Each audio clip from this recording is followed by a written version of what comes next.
Hello मेरे प्यारे बच्चों। तो आज हम लोग क्लास 9 का फ्रेंच रिवॉल्यूशन पढ़ने वाले हैं। तो अच्छा बच्चों, ये फ्रेंच रिवॉल्यूशन जो ये एक हिस्ट्री का चैप्टर है, आप लोगों को ये पता ही होगा। तो ये फ्रेंच रिवॉल्यूशन को बस एक ऐसी कहानी की तरह पढ़ेंगे, क्योंकि हिस्ट्री को जब पढ़ा जाता है तो एक कहानी की तरह पढ़ा जाता है। कहानी की दृष्टि से हम लोग यदि हिस्ट्री को पढ़ेंगे तो एक एक चीज को समझ में आ जाएगा, और बस ये पढ़ के हम लोग इसके बाद इसका क्वेश्चन भी करेंगे। तो चलिए शुरू करते हैं कि फ्रेंच रिवॉल्यूशन जो है ये कब हुआ था, जो सोसाइटी था वो during the late 18th century में वो कैसा था, और तीसरा ये बिगिनिंग ऑफ द रिवॉल्यूशन, ये जो क्रांति हुआ था, रिवॉल्यूशन हुआ था फ्रेंच रिवॉल्यूशन में, ये क्या कारण, मतलब शुरुआती क्या रीजन था ये होने का, फ्रेंच रिवॉल्यूशन होने का, इसको बहुत अच्छे से समझेंगे। तो सबसे पहले वेन, ये कब हुआ था, तो एक कहानी सुनाते हैं। अच्छा बच्चा आप लोग खुद बोलो। एक कहानी एक ऐसे समझते हैं कि एक राजा था और एक रानी था, और एक राजा और रानी वो दोनों मर गए और खत्म कहानी। बस उसी के जैसा ये फ्रेंच रिवॉल्यूशन भी है। एक राजा रहता था, एक राजा रहता है इस कहानी में, और इस राजा का नाम है लुईस 16। बस इस कहानी को सुनिए अभी, और इसके बाद इसमें फोकस करेंगे। बस कहानी को अभी गौर से सुनिएगा। एक राजा रहता है, उसका नाम है लुईस 16, और उसकी रानी इसका नाम था एंटियोकिस। तो वो राजा लुईस 16 एक ऐसा शासक था जो फ्रांस के गद्दी में बैठकर ऐसो आराम से जिंदगी व्यतीत कर रहा था। उसे एकदम पता ही नहीं था कि वो एक देश का राजा भी है। वो कुछ नहीं सोच रहा था, बस वो ऐसो आराम से एकदम जिंदगी व्यतीत कर रहा था, एकदम स्पेंड कर रहा था। अब सोचिए कि कोई भी राजा यदि ऐसो आराम से रहे तो क्या उसका देश चल पाएगा? तो बिल्कुल नहीं। क्योंकि यदि वर्तमान में भी यदि प्रेजेंट में एग्जांपल ले नरेंद्र मोदी का, तो क्या नरेंद्र मोदी बैठे रहते हैं या सिर्फ आराम से सिर्फ ऑफिस में बैठे हुए रहते होंगे? इसका जवाब है बिल्कुल नहीं। क्यों? क्योंकि एक देश को चलाने के लिए उस देश का जो मालिक होता है, जो देश का हेड होता है, उसके इर्द गिर्द उसके नीचे भी बहुत सारा अफसर मिनिस्टर होता है, उसके नीचे पूरी जनता होता है, सबका उस पर ये रहता है, लिंक रहता है। क्योंकि एक यदि गड़बड़ा, यदि राजा ही गड़बड़ा गया तो पूरा जनता पे उस पर इफेक्ट देखने को मिलेगा। वैसा ही फ्रेंच रिवॉल्यूशन में आपको ये जानने को मिलेगा कि कैसे एक राजा इतना अत्याचारी हो जाता है, वो जनता के बारे में फिक्र करना छोड़ देता है, जनता के बारे में सोचना छोड़ देता है, और वो पूरा का पूरा फ्रेंच रिवॉल्यूशन होने का यही एक राजा कारण बनता है कि कैसे एक राजा के चलते पूरा का पूरा फ्रेंच रिवॉल्यूशन होता है। तो देखिए कैसे था फ्रांस जो था वो फ्रांस सोसाइटी में बटा हुआ था। पहला सोसाइटी, दूसरा सोसाइटी, तीसरा सोसाइटी, मतलब फ्रांस का जो सोसाइटी था वो 3 पार्ट में बटा हुआ था। पहला फर्स्ट स्टेट, इसके बाद सेकंड स्टेट और थर्ड स्टेट। फर्स्ट स्टेट में आएगा कौन? फर्स्ट स्टेट में आएगा क्लर्जी। कौन? क्लर्जी। Second nobility. कौन? नोबिलिटी। थर्ड में आएगा कॉमन मैन। कॉमन मैन मतलब आम जनता। आप खुद सोचो, अब फर्स्ट स्टेट का जो क्लर्जी था और नोबिलिटी था, उस पे राजा का आशीर्वाद दिया हुआ था, राजा अपने हाथ रखा हुआ था।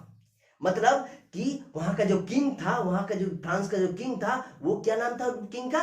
तो किंग का नाम था लुईस 16, जो कुछ देर पहले हम बोले थे। तो लुईस 16 किस पे हाथ दिया हुआ था? क्लर्जी और नोबिलिटी पे हाथ रखा हुआ था कि तुमको हम अपना छत्र छाया में रखते हैं। वैसा रखा हुआ था कि हम तुमको अपना छत्र छाया में रखते हैं। अब क्या हुआ कि नोबिलिटी, क्लर्जी और नोबिलिटी को बहुत मतलब कुछ स्पेशल छूट दिया होता, डिस्काउंट बहुत चीज में, जैसे उसको टैक्स नहीं देना पड़ता था सरकार को। अब आप खुद सोचो, जिस देश में सारे नागरिकों को एक समान नजर से नहीं देखता हो, जो राजा बैठा हुआ वो यदि सभी जनता को एक समान नहीं देखता हो, तो क्या होगा? इसका मतलब उसका खामियाजा क्या भुगतना पड़ेगा? एक समान नहीं देखता तो भेदभाव क्रिएट होगा लोगों में कि ये देखो, ये उसको राजा उस पास मतलब राजा उस पर कुछ नहीं एक्शन ले रहा है, उसको बहुत तरह का छूट दिया हुआ है, और हम लोगों पे देखो कितना अत्याचार सहना पड़ रहा है। जबकि उसी देश में हम भी रहते हैं, वो देश में वो भी रह रहा है, वो भी इंसान है, हम भी इंसान है, तो दोनों को छूट तो सेम मिलना चाहिए। लेकिन नहीं, क्या हुआ यहाँ पर हुआ कि राजा क्लर्जी और नोबिलिटी को क्या क्या छूट दिया था? टैक्स का छूट दिया था कि तुमको टैक्स देना ही नहीं पड़ेगा। जिसके कारण क्या हुआ? जिसके कारण लोगों में क्या होने लगा? लोगों में एक भेदभाव क्रिएट होने लगा कि क्लर्जी को ज्यादा मानते हैं राजा और नोबिलिटी को ज्यादा मानते हैं, लेकिन यहाँ पर क्या है, यहाँ पर उसमें भेदभाव क्रिएट होने लगा। तो यहाँ पर जैसे हम यहाँ पर जाने कि फ्रेंच रिवॉल्यूशन कब हुआ था, तो हुआ था, इसको जान लीजिए बच्चों कि फ्रेंच रिवॉल्यूशन हुआ था 14 जुलाई 1789 को। अभी हम यहाँ तक पहुंचे कि समाज जो सोसाइटी था वो 3 भाग में बटा हुआ था, first state, second state, third state. First state में कौन आएगा, क्लर्जी, सेकंड नोबिलिटी, थर्ड में कौन आएगा, कॉमन मैन। ये समझ गए। तो इससे कि देखिए पहला रीजन तो यहाँ पर साफ देखने को मिले क्या, कि सोसाइटी में इनइक्वलिटी था। क्या था, इनइक्वलिटी। इनइक्वलिटी मतलब होता है कि असमानता। असमानता मतलब कि किसी को ज्यादा वैल्यू देना, किसी को कम वैल्यू देना। किसके द्वारा, राजा के द्वारा। ये कारण बना, लोगों में भेदभाव क्रिएट हुआ, राजा के प्रति गुस्सा होने लगा कि वो उसको छूट दे रहा है। दूसरा कारण जानते हैं आखिर क्या होने लगा। उसके बाद जैसे 1774, एक डेट याद रखिएगा, बहुत ही मतलब खास डेट है वो 1774। देखिए यहीं पर जो है ना 1774 को ही लुई 16 गद्दी में बैठता है। कहाँ के गद्दी में बैठता है, फ्रांस के गद्दी में बैठता है। जब ये बैठा था तो ये क्या किया, हम तो बताए शुरू में ही कि ये एकदम ऐसो आराम वाला जिंदगी व्यतीत कर रहे थे, एकदम ठाट बाट से एकदम। उसकी जो वाइफ थी एंटियोकस, वो इतना मतलब कि वो एकदम, वो तो और ज्यादा आराम। उसका जो बाल का स्ट्रक्चर देखिएगा, एनसीईआरटी बुक में है, उसका बाल का स्ट्रक्चर बनाने के लिए बहुत पैसा खर्चा होता था, बाहर से मंगवाया जाता था कि बाल को बढ़िया से बना दो एकदम। उसमें राजा अच्छा खासा खर्चा करता था। वैसे राजा को मन मन में गुस्सा भी होता था कि मेरी वाइफ के पीछे इतना ज्यादा खर्चा हो रहा है, लेकिन क्या करे, वाइफ को देखना था उसको। इसलिए लुई 16 अपनी वाइफ के ऊपर ज्यादा खर्चा करता था, फिर अपने ऊपर ज्यादा खर्चा करता था, जिसके कारण क्या हुआ, लोगों में एक लगने लगा कि ये तो पैसा अपने ऊपर ही खर्चा कर रहा है, हम लोग जनता, आम जनता के ऊपर खर्चा ही नहीं हो रहा है। और क्या हुआ, और एक चीज जानने को आपको मिलेगा कि राजा जो है ना, ये राजा क्या होने लगा, जब 1774 गद्दी में बैठता है तब देखता है कि उसके पास एक स्पेसिफिक अमाउंट था, मतलब उतना ज्यादा पैसा नहीं था। तो क्या करेगा, उसके पास देश को चलाने के लिए वो क्या किया, एक मीटिंग बुलाया। कि कब मीटिंग बुला, तो 5 मई को, 5 मई 1789। देखिए ये डेट सब याद रखिए। क्यों याद रखिए, क्योंकि ये 5 मई 1789 को एक स्टेट जनरल का मीटिंग बुलाता है। क्या मीटिंग बुलाता है, स्टेट जनरल। ये स्टेट जनरल होता क्या है, तो देखिए समझते हैं। स्टेट जनरल में क्या होता है कि स्टेट जनरल में राजा स्टेट जनरल का मीटिंग बुला के क्या करता था, ये बहुत पहले मतलब उसका एस्टेब्लिश हुआ था। ये क्या करता था कि स्टेट जनरल क्या, कोई भी निर्णय, कोई भी बिल पारित होने के लिए स्टेट जनरल का मीटिंग, स्टेट जनरल में तीनों जो सोसाइटी है, फर्स्ट स्टेट में कौन बोले थे, क्लर्जी बोले थे, क्लर्जी। सेकंड स्टेट में नोबिलिटी बोले थे, नोबिलिटी।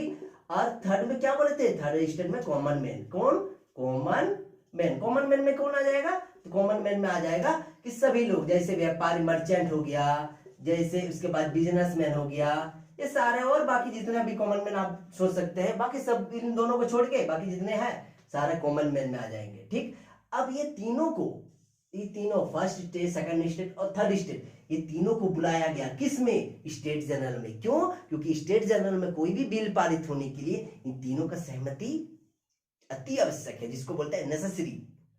अति आवश्यकता है, नेसेसरी था ये तीनों को बुलाना। ये तीनों को तो बुला लिया गया।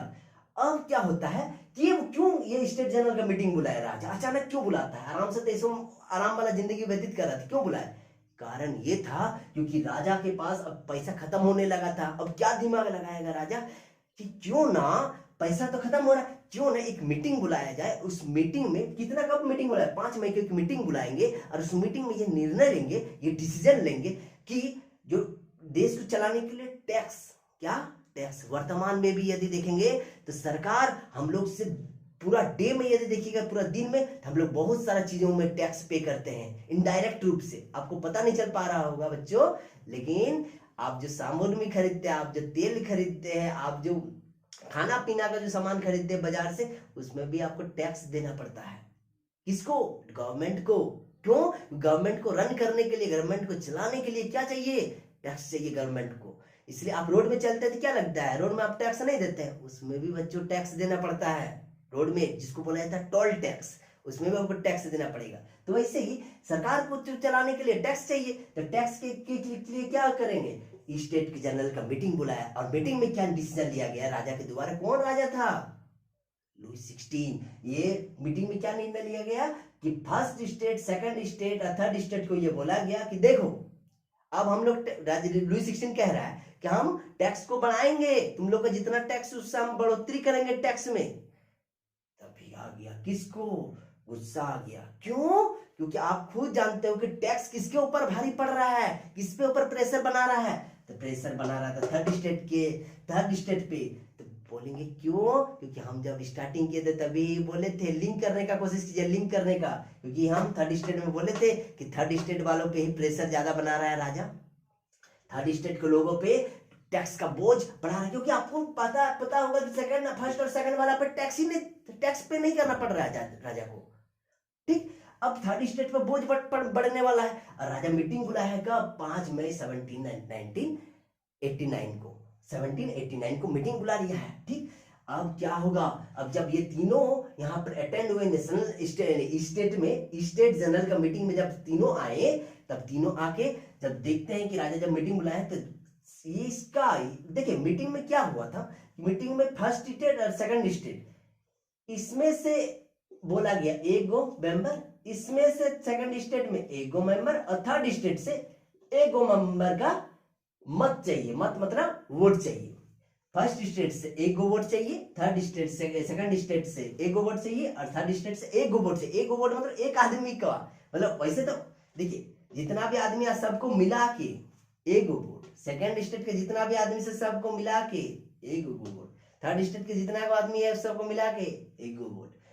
आप खुद सोचिए, फर्स्ट स्टेट और सेकंड स्टेट ये वोट क्यों मांगा गया कि आपसे ये सहमति, ये परमिशन चाहिए आप लोगों से, किससे, फर्स्ट और सेकंड और थर्ड से, कि हम टैक्स जो बढ़ाने वाले हैं क्या आप हमको समर्थन देते हैं, क्या आप लोग हमको सपोर्ट करते हैं।